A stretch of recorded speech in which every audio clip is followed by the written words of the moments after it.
So I'm really glad to be part of this we session because, like it or not, for secularists like me, the most powerful form of connection to other people and to a community throughout human history has been religion. Now, I am one of these people who the human rights activist Michael Ignatieff once described as having a very religious personality without a scintilla of religious belief. And so I want to argue that we can have a thriving moral and ethical community without God or religion.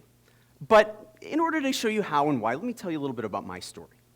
So I first got interested in religion growing up in Flushing, Queens, New York, which has been described as one of the most religious neighborhoods in the world. And so in my class, in my elementary school class, I had maybe 20 different religions represented.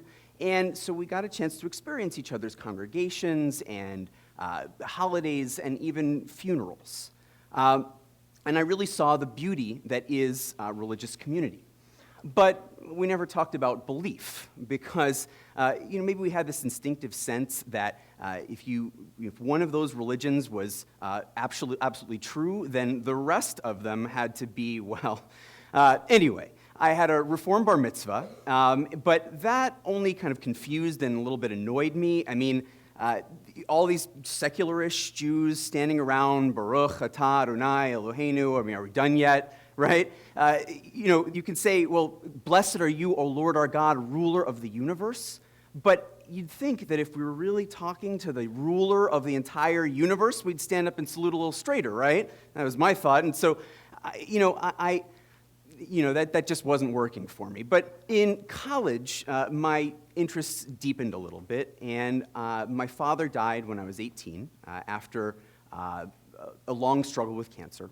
And, you'd think that going bald at 21, maybe that was a good enough excuse to start asking questions like, why do bad things happen to good people, right? But at least I had the seriousness to work to try to answer these questions. I'll forgive myself for that. So I went and I thought, well, it's not going to be in the Abrahamic religions because, for me, the idea of a God that has all that interest in a commandment about your sex life, but maybe Eastern religion. And so, maybe I could achieve a nirvana or become a bodhisattva, or maybe everything really does happen for a reason.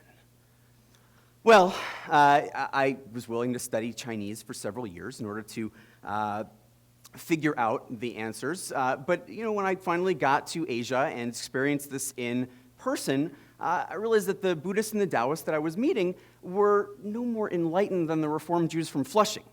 And so, I was ready to give up. I mean, maybe I thought I should just become one of these people who pretends to believe in order to connect. But then I discovered something that I found really interesting, and it's called humanism. And it was so rational that I couldn't believe I hadn't thought of it on my own, and I was really excited and surprised to find that it was an organized movement that had already existed for about 100 years. So let me give you the basic beliefs of humanism as succinctly as I can. No heaven, no hell. We determine the nature of reality based on science, reasonable thinking, rational thinking, and critical thinking. In other words, we worship the Church of the Flying Spaghetti Monster. But anyway, humanist ethics are determined by the Golden Rule, which is essentially do unto others as you'd have done to you, or the alternative, don't do unto others what you'd find hateful to yourself. And, there is a statement like this in every one of the world's major religious traditions. But if you think about it, it's pretty much common sense. I mean, this is not something that in any of the versions includes or requires a God. And so I discovered this, and I was pretty excited. I mean, humanism, I thought, well, sign me up. And this is awesome. I mean, and I still feel that way. But the problem was that human beings are flawed, with or without God. And the flaw that I began to discover in humanist organizations was that they are sometimes a little bit less communities and a little bit more like there is no God debating societies. And so, if humanism was good without God, then what I found was humanists often express it a little bit more like this and a little bit less like this. And that's self-defeating, because I figured we were never going to convince people to take this idea of humanism as seriously as a traditional religion until we recognize that for most people, religion is not about, it's not about this guy, right? It's about family, memories, connections, coffee cake, community. And this idea is not without serious consequences or empirical justification. So the noted sociologists Robert Putnam and Richard Campbell, in their landmark work, American Graces, Sociology of American Religion, showed that religious Americans are, quote, better neighbors than non-religious Americans. And what that means is they found that religious Americans are more likely to give time and money to not just religious, but also secular charities. They are more likely to give blood, more likely to give up a seat on the bus, more likely to spend time with a friend in need. But this has nothing to do with God, because an atheist attending a religious congregation, say to accompany a spouse, shows all of these positive effects, whereas a religious person who doesn't attend a congregation, or when they do, don't get involved, we're no better than average. And this is not basic, by the way, about liberals versus conservatives. Liberals involved in liberal congregations do just as much, if not more good, than conservatives. But if you look at people who just get involved in things like book clubs or sports leagues, they don't show these benefits. So the idea is that it turns out that if you get involved in a moral community that asks you to be a better person, surprise, surprise, you might actually become a better person. Now, what do we do about all this? I mean, there are 1 billion non-religious people in America today. 40 million, a billion in the world, 40 million in America. 1 in every 4 young Americans, like the Harvard students that I work with. So, are they ironically doomed to get none of the benefits of religious community without basically taking a fake-it-till-you-make-it approach to belief? Or maybe it is possible to have a thriving humanist community these days, maybe even more so than ever.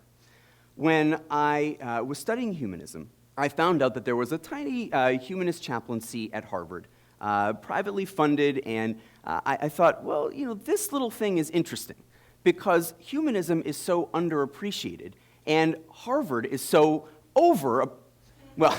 anyway, eventually they raised some funds to bring me on at first on a temporary basis to figure out how we could grow an organization like this. And several years later, we now have a thriving humanist community center in Harvard Square, overflowing with 4 or 5 meetings a week with students, with faculty, with alumni, with anyone who wants to come and get involved.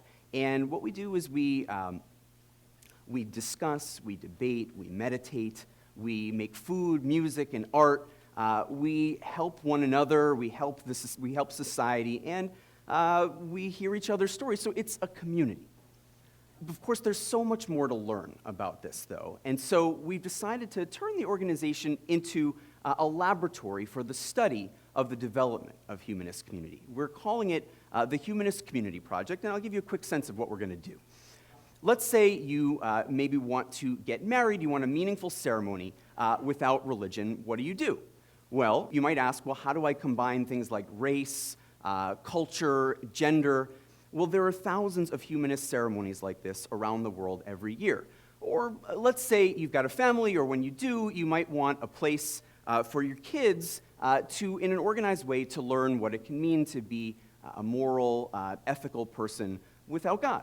Well, there are dozens of such programs around the world today. Or let's say that you just want to get involved and meet people, right? I mean, what do humanists do when they get together? Well, I'll give you a hint. It's not prayer, and only some of us like the atheist choir idea.